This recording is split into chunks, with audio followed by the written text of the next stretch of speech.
Hej, mit navn er Daniel Bjørk. Jeg er brygmester og produktudvikler for Anarkist. Jeg er her for at præsentere den her drøm, vi har haft længe i Anarkist-brandet, nemlig at lave en sort og fyldig øl, der stadig smager rigtig, rigtig godt. Lad mig præsentere Anarkist Milky Dreams. En sort, mørk og fyldig stout, men dog stadig lavet til at være lidt drikkelig og smage af en til. Wow, prøv at se en gang.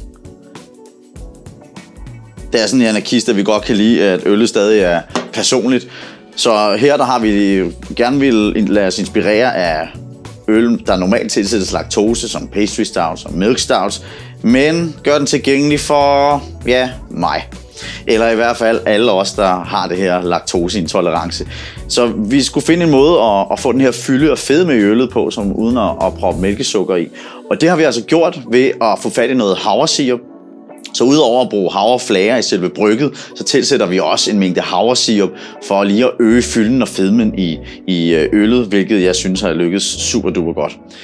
Så udover den her sammensætning af pilsnermalt, karamelmalte og en god smule ristet malt og ristet rå byg, jamen så er der også den her havresirup i, som lige gør øllet det her ekstra kompleks.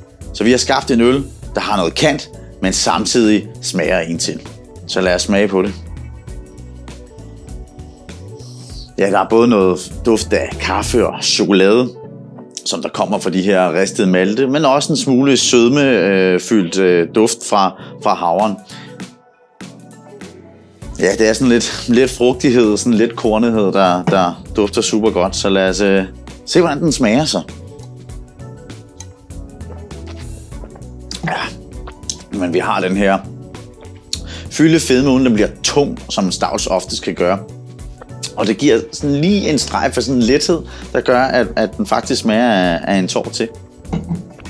Så jeg håber, I vil tage godt imod Anarkist Milky Dreams.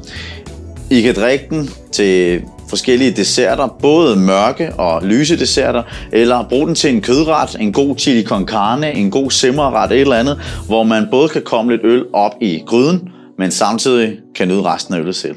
Så skål derude.